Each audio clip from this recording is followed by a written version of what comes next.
3.5 জন ভক্তকে নিয়ে অন্তরঙ্গ সঙ্গ করতে। বহিরঙ্গ ভক্ত শনি নাম সংকীর্তন, অন্তরঙ্গ ভক্ত শনি প্রভুর রস আস্বাদন। অন্তরঙ্গ ভক্ত কে? তারা হচ্ছে 3.5 জন। 3.5 জন কেমন করে হয়?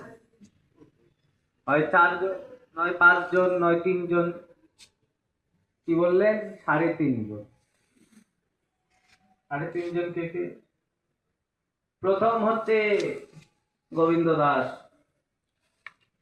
মহাপ্রভুর অঙ্গ সেবক, পরম ভক্ত। দ্বিতীয় ব্যক্তি হচ্ছে স্বরূপ দামোদর, মহাপ্রভুর বাল্যকালের বন্ধু, নবদ্বীপেরই পণ্ডিত, আবার প্রভুর অন্তরঙ্গ ভক্ত, যিনি বৃন্দাবনে ললিতা সখী ছিলেন। স্বরূপ দামোদর, গোবিন্দ দাস, স্বরূপ দামোদর।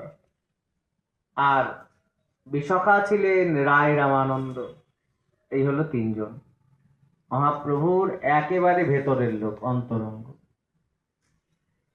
কিন্তু 3.5 জন তাহলে আর কে? একজন মহিলা, বয়স্ক, তার নাম ছিল সিকি মাইতি। এই মহিলার সঙ্গ করতেন মহাপ্রভু। এবার বলবে, মহাপ্রভু সন্ন্যাসী হয়ে মহিলার সঙ্গ করত? কেমন সঙ্গ? যে করে প্রকৃতি হইয়া করে প্রকৃতির সঙ্গ, দিনে দিনে বাড়ে তার প্রেমের তরঙ্গ। মহাপ্রভু প্রকৃতি মানে নারী। যে নারী হয়ে নারীর সঙ্গ করে তার বাড়ে প্রেম তরঙ্গ। কিরকম ব্যাপারটা? ব্যাপারটা হচ্ছে আমরা সবাই গোপী ভাবের সাধনা করি। সেই ভাবটা হচ্ছে প্রকৃতি স্বভাব, প্রকৃতি ভাব। গোপী অনুগতি বিনা ঐশ্বর্য জ্ঞানী, ভজিলেও নাহি পায় ব্রজের ব্রজেন্দ্র নন্দনে। গোপী বিনা কৃষ্ণ লীলা পুষ্ট নাহি হয়, গোপী বিনা লীলা কখনো পুষ্ট হয় না। সখী লীলা বিস্তারিয়া সখী আস্বাদ হয়, সখী বিনা এই লীলা পুষ্ট নাহি হয়। গোপী অনুগতি বিনা ঐশ্বর্য জ্ঞানী, ভজিলেও নাহি পায় ব্রজের ব্রজেন্দ্র নন্দনে। মহাপ্রভু যে নারী সঙ্গ করত, তিনি বয়স্ক, বৃদ্ধা এবং পরম কৃষ্ণ ভক্তি সম্পন্ন। কোনদিন মেয়ে মানুষকে স্পর্শ করত না প্রভু, সন্ন্যাসী তো। নারীরা দর্শন করত অনেক দূর থেকে, মাথায় এতটা ঘোমটা দিয়ে। আগেকার দিন প্রভুর সামনে কেউ যেত না, কোন মহিলা রমণী যেত না। কিন্তু এক রমণী মহাপ্রভুর ঘাড়ে উঠেছিল, মহাপ্রভু বলল, থাক, ওকে আমার ঘাড় থেকে নামিও না। এমনও ঘটনা ঘটেছে। কখন হয়েছিল?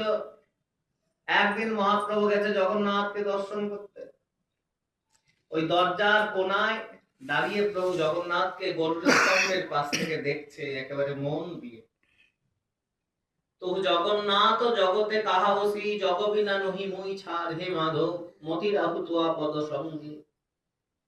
কিবা মানুষ জন্ম, কিবা কীট পতঙ্গে, গতাগতি পুনঃ পুনঃ মতির আহুতুয়া পদ সঙ্গে।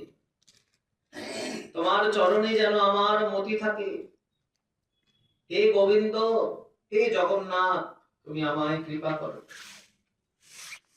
মহাপ্রভু জগন্নাথকে দর্শন করছেন, এক মনে মন্দিরে ভিড়।